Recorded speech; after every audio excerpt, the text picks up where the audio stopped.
is Matt, and I'm one of the co-pastors here at Watershed, one of the teaching team members. And, when I watch that promo video and realize that I'm after Cedric, how anticlimactic it might feel to be listening to me speak right now, but we'll do the best we can. Here's how I want to begin this morning's conversation, I suppose. I want to begin with a quote from a guy named Pete Enns in a book, or from a book called The Sin of Certainty and Why God Desires Our Trust More Than Our Correct Beliefs.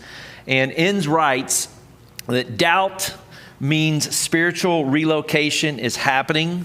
It's God's way of saying, time to move on.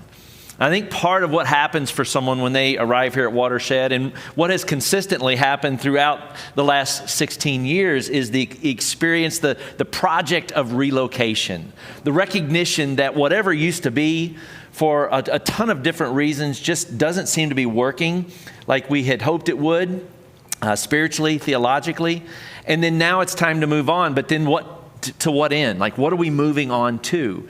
And probably one of the hinge pins of that process is the Bible itself. And so it was probably about 3 months ago, as a teaching team, we sat around a table and said, what if we tried to help our community engage their own relocation project? And the way that we did that was we showed up and we talked about what that's been like for ourselves. And we begin to describe this through some idea found in the scriptures or from our past, or maybe it's a story or a parable. In fact, last weekend, David dove into that idea through the reclamation of sin and original sin and salvation through a passage in Corinthians. And by the way, I've been doing this now for about 16 years, and every so often someone will stand up and say something and it will just rock my world. Last weekend was one of those weekends. If you haven't had a chance to hear what was said here last weekend, please go to YouTube, go to Facebook, go to our website and dial into what was said here last weekend. David did an incredible job. In fact, can you give him a round of applause, because that was just so good last weekend. There is no way I can live up to that bar this morning, but I want to try, and in doing so, I want to examine something that Jesus described in a parable in Matthew chapter 20. Maybe you're familiar with this parable. Jesus begins by equating the kingdom of heaven, or the kingdom of God, to this landowner who got up really early in the morning, and he travels to the local marketplace to try to recruit work so that his vineyards can continue to be manicured and groomed or cultivated or whatnot. And in some ways, nothing has changed, right? Like in that day and age, the marketplace is where you would go if you were looking to hire someone, or if you were looking to find work. You went to this marketplace where there was some sort of bartering or exchange system, and then from there, all of the energy would take place. This still happens, right? In just about every city, major or minor, there's usually these sort of unofficial spaces where people will come and gather, usually at the beginning of daybreak, hoping to find work, right? Like when I drive into Watershed, sometimes I'll take a route that has me driving past Latrobe and Wendover. If you've ever been to that part of the city, there's a McDonald's there, and there's a Food Lion kind of in a strip mall, and there's this space in between, and men and women will show up there, and they're just hoping that somehow they'll find work for the day. But the vineyard owner, he goes to the marketplace. That's the space in Jesus' day and age. And he chooses a few men to work, agrees to pay them a denarius, which is a day's worth of wages for labor. And they leave and they go back and they begin working in the vineyard. Around 9 a.m., this happens again. The vineyard owner returns, begins to recruit some more laborers. This time he tells them, I will pay you whatever is right, which is a little scary sounding if you're the laborer, right? Like, what's your definition of right? I know what my definition of right is. But, it's 9 a.m. It's better to have an unfair wage than no wages at all, especially if you're trying to put food on the table. And so this group of people, they decide to go and they begin to engage in the work there. And there must have been quite a bit of work that day, because the vineyard owner returns again at noon, again at 3 p.m., and finally at 5 p.m., the last time that he recruits workers, except this time when he arrives, it's at the end of the day, and he asks a question. He asks, why have you been standing here all day long doing nothing. Why are you standing here? Now, I want to put a pin in that question because there's a particular tone in which we read that verse at times, and I want to circle back to that in just a moment. But verse 7 says their response is, because no one has hired us. He said to them, okay, you also go and work in my vineyard. And so that's what happens.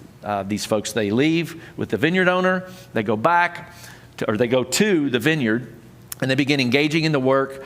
They're working alongside folks that have been there from the start of the day and throughout the various points of the day. And no one really thinks too much about it until the end of the day when the vineyard owner says, okay, it's time to settle up everyone's account, call everybody together. We're going to pay them their wages, beginning with the last ones hired and going on to the first. And this is where it gets a little wonky, right? The workers who were hired about 5 p.m. came and each received a day's worth of wages. And so when those came who were hired first, they expected to receive more. But each one of them also received a day's worth of wages.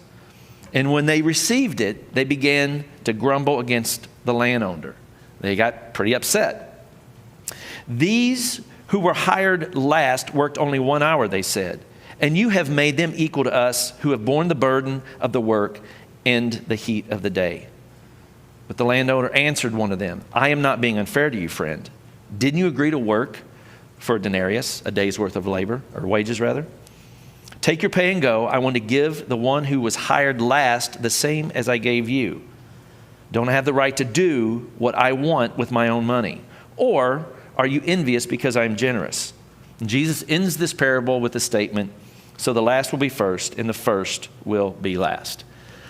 Whew. Now, there is a whole bunch of stuff to cover here this morning. So I need you to kind of buckle your seatbelt, put on your helmet and your pads.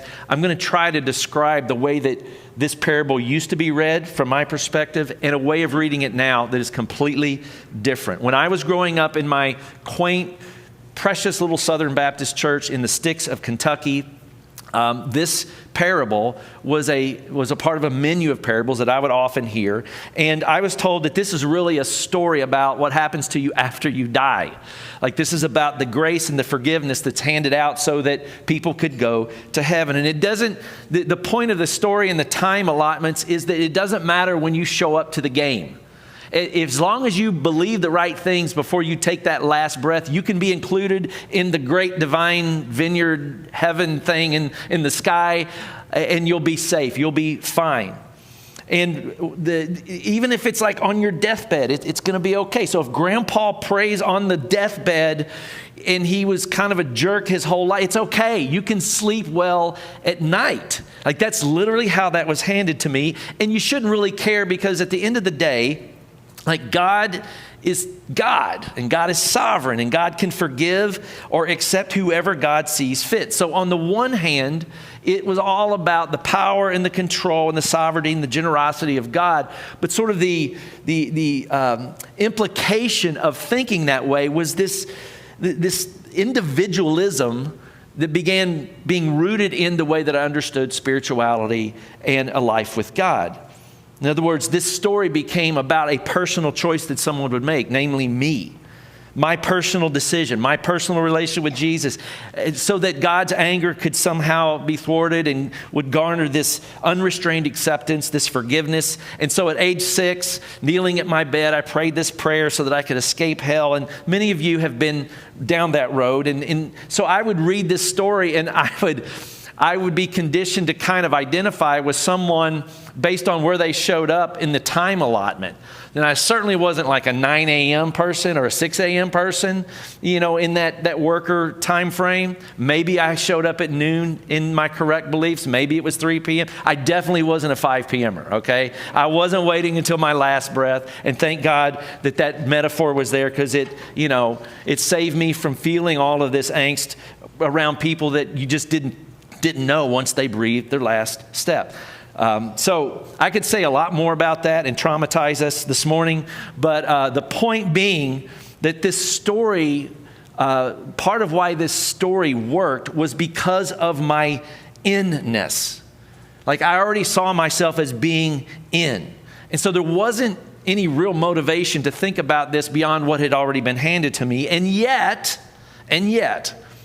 in my reflection back, and even in sort of the showing up to this story today, there's like this, if I'm really honest, there's like this twinge of something. It's like this residue of cynicism. The cynicism that says, okay, that's all fine and good for God, because God, clearly has unlimited resources of forgiveness and love and eternity and all that sort of thing.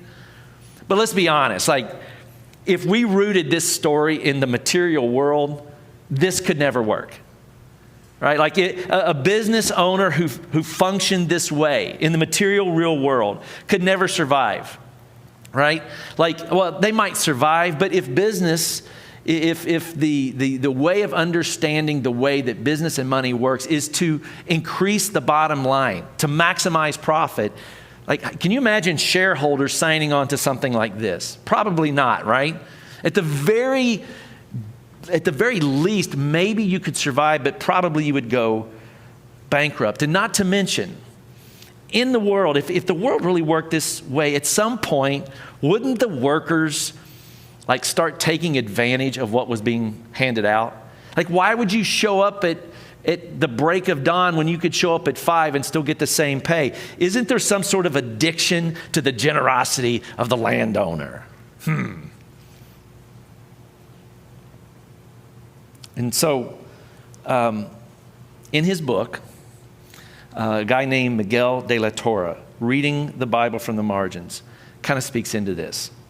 And he describes how, and it's a little lengthy, so bear with me here. He describes how in Europe in the early 1600s, a new idea emerged out of the bartering system. It started to take on traction. It was this idea that within the flow of supply and demand and competition therein, there would create this economy of balance and fairness around things like consumption and wages and opportunity and materials and resources. And this idea, otherwise known as capitalism, would reward hard work. It would reward innovation and education, and it could it would be the answer in creating a world where everybody has enough and everybody gets what everybody deserves. And I just oversimplified capitalism to death. So I want to make that point. But what's interesting, here's where it becomes really interesting, is while that idea was being born and taking on energy, there was another thing being born and taking on energy within the religious world during a period of time called the Reformation. And I don't have time to talk about what the Reformation exactly was, but here's what I can tell you that should resonate. Many of the ideas that we grew up with theologically were born in that time frame. The ideas that David spoke to last weekend and some of the things that I've already mentioned were born in that time frame and really started to take on energy. And one idea in particular was that a person's prosperity was directly linked to who was actually in with God and who would actually be headed towards heaven. And again, it's probably a little bit overkill, but I think context is really important in where I'm going this morning. In the 19th century, at the turn of the 19th century, there was a community of social scientists that started to recognize the way these two worlds started to interact. One guy in particular, a guy by the name of Max Weber, who was sort of the ringleader in a lot of this, wrote a book called The Protestant Ethic and the Spirit of Capitalism, where he conceptually and historically mapped out how these two worlds, these two ways of thinking started to be interconnected and began to mirror one another.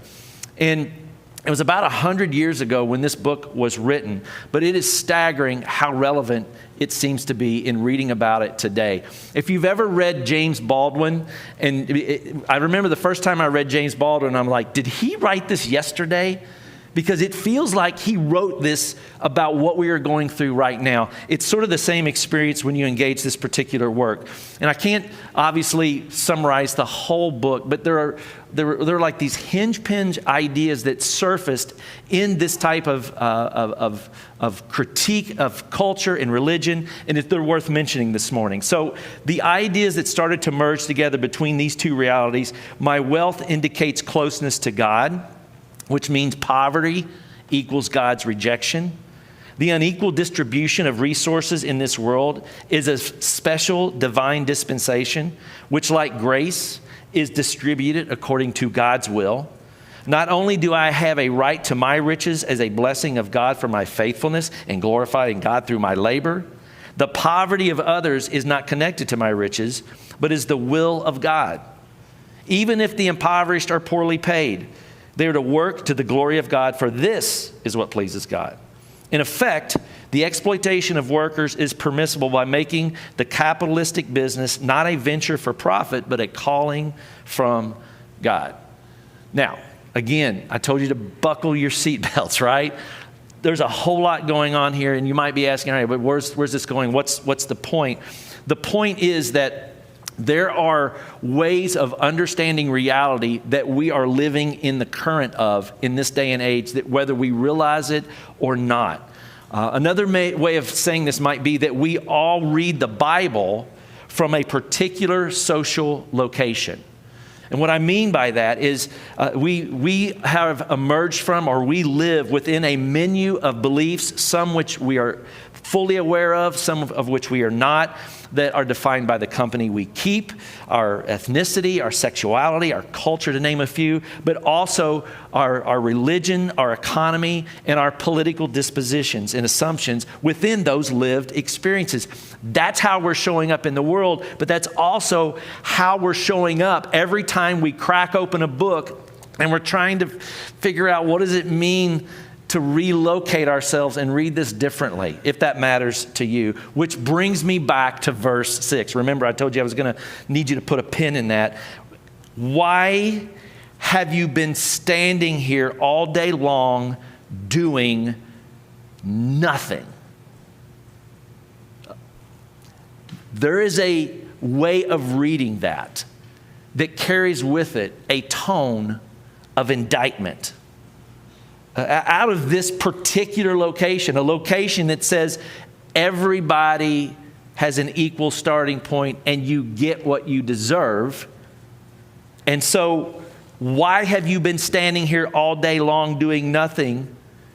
Is very easily the twinge could be, why are you so unmotivated? Why are you so lazy? Why are you so unproductive or incompetent? You're still in this situation. You have done nothing to change the situation. Why don't you just go find work someplace else? You're still poor. Why don't you just find a job that makes more money? And growing up, these were the subversive tones that I read society through, which means I also read the Bible through, a place of power and privilege that is directly correlated to my particular social location. And that's just me. I know nobody here has ever had that experience, right? So I just want to put your mind at ease that right now this is therapy for me. Don't feel the freedom to process or reflect on your own life. I'm sure no one has ever felt that twinge, whether that's reading the Bible or driving past your own local Latrobe and Wendover location. But at the outside chance, because I know it's a long shot, the outside chance that just maybe you and I share something in that, is it possible to read this story differently? And could we imagine showing up as someone other than ourselves? Someone from a different place in the world? Is there a way to identify with someone who is not in charge of the resources or the systems? In fact, someone who is at the mercy of such things. Because there is I would argue, I have no data to prove this, but I'm just spitballing here, that the folks at the corner of Latrobe and Wendover, when they read this story, the last thing they're wondering about, the last question they're asking isn't, wow, how does somebody get to heaven? I think it's possible they're reading this story and they're asking the question, my goodness, in a world where people want to work, why aren't there enough jobs? Why is it that no matter how hard I push, I keep getting behind? Why am I made to feel like I am the problem when I am killing myself to be a part of the solution and my family are paying the price?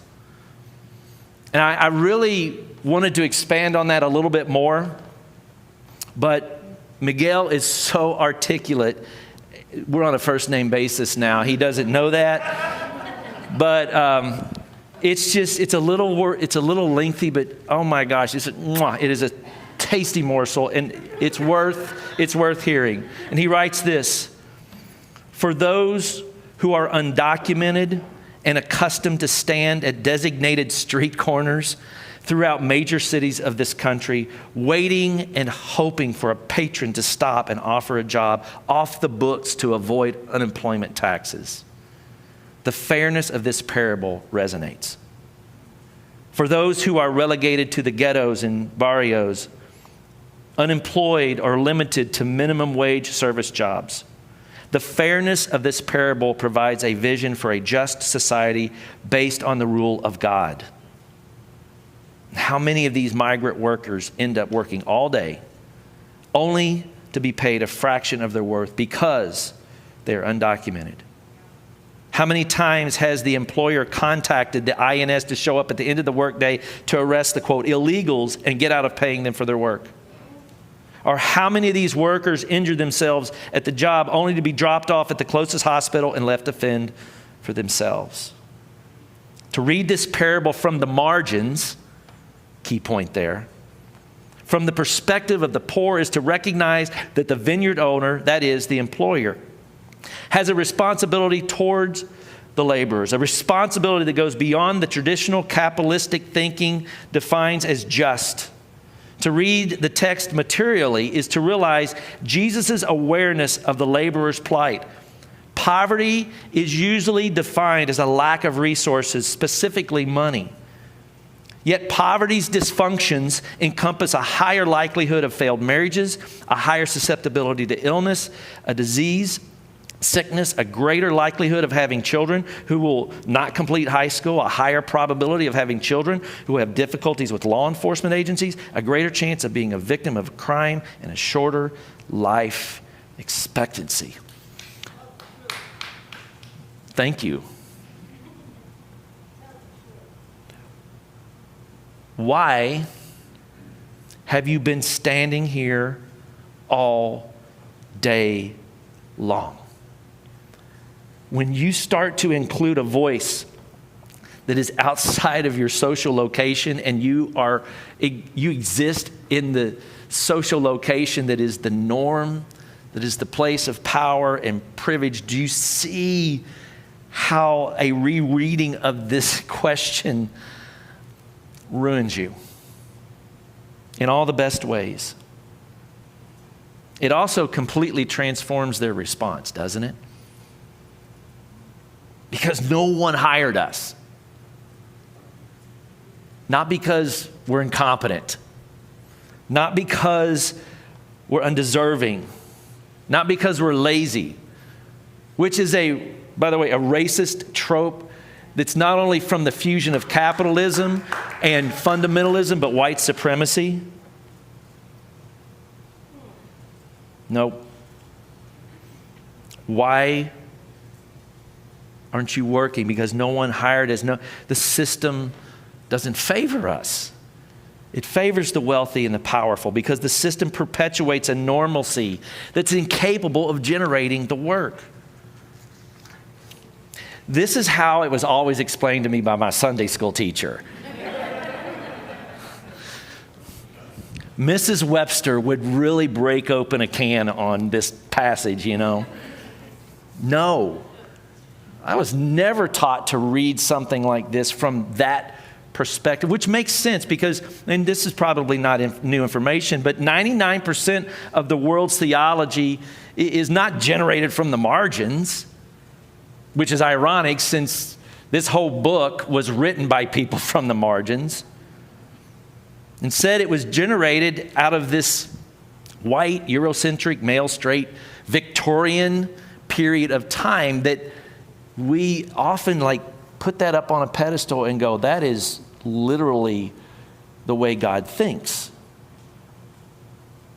Last weekend, David said, man, if you're going to show up to the Bible, you got to realize and get comfortable with, and he held it in his hand. He goes, this thing's a mess. But I would argue it's equally important to recognize that when we show up to this thing, we're a mess. Yeah. We are so messy.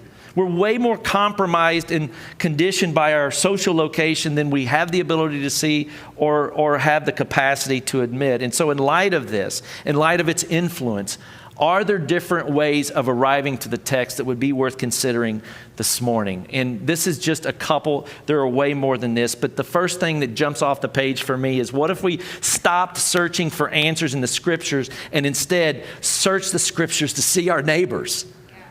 Like, what if that was the first thing? What if instead of this sort of lingering need for like Bible roulette, do you remember that whole experience, where you would like take the Bible and you'd be like dying to hear an answer from God about your life? Should I quit the job? Should I go back to school? Should I break up that relationship? And you kind of flip the page and you're like, I'm going to put my finger down and you look down, it's like, Moses tied his ass to a tree and walked 40 miles. I'm just, dear God in heaven. What do I even do with that? That doesn't even... All right, I'm going to try it again. Spin the freaking roulette. Boom. I don't know what to do. Do it a second time, third time. Finally, you get the thing that gives you permission to do what you were going to do anyway. And then you go tell everybody the word of the Lord spoke. And oh my God, this has been such a transformative experience, and it's all BS. It's all BS. That's probably way too harsh there.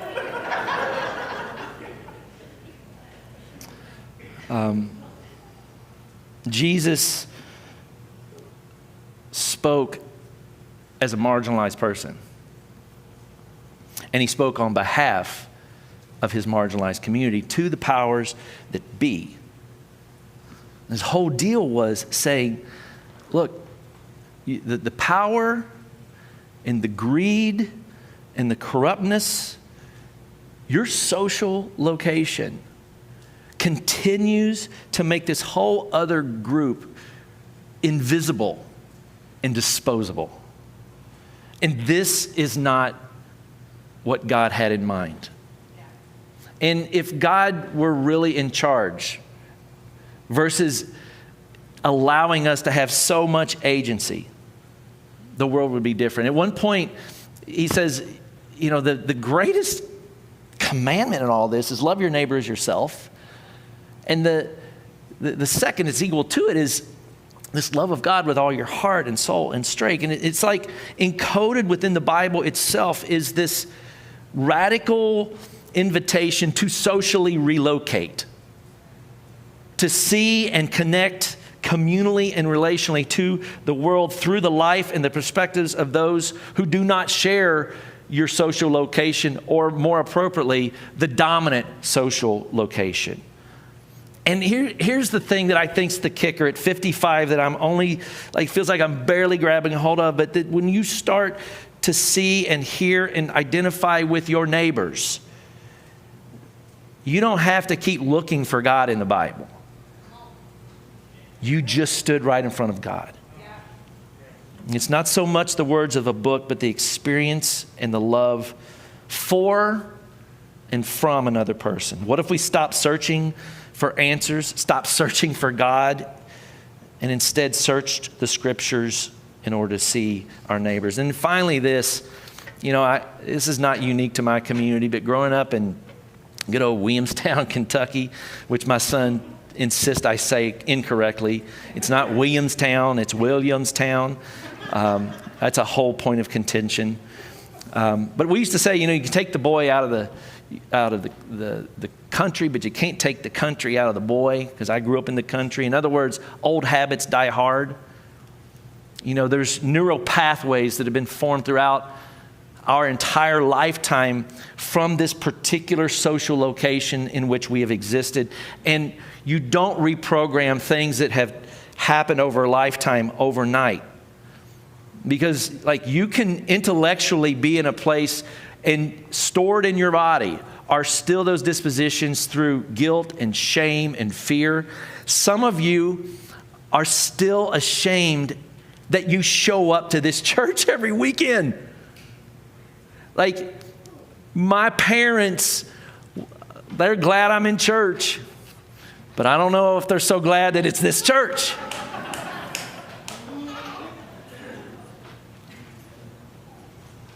And I've mentioned this value of reading the Bible from the margins, and I think doing this, like moving into that space, is both effortful and intentional in the deprogramming, the decolonization process in the way we read the Bible. Our teaching team has made a concerted effort to try to do this over the past 3 or 4 years. Black, brown, Asian, indigenous, queer thinkers like Jackie Lewis, Austin Channing Brown, Peter Choi, Bell Hooks, Robin Henderson Espinoza, Kevin Garcia, Miguel, Gustavo Gutierrez, Caitlin Curtis. Like, these are just a few thinkers, spiritual, theological thought leaders who are not only on the margins of culture and society, but on the margins of the normative theological world and the political world, who have been monumental in helping us interrogate who we are, our own social locations, as well as introducing different perspectives beyond Watershed's historical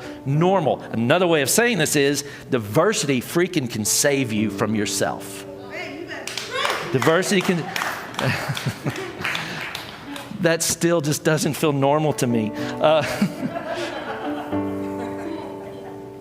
I can't name this point strongly enough, but it's not just about including a diversity of thought or academia, but about relationship and community, like flesh and blood. Because to be able to practice this out of some sort of togetherness across a spectrum of variance here at Watershed, like, that disrupts your status quo. It sets you in this place of dissonance outside of yourself, and in so doing creates the potential to be liberated.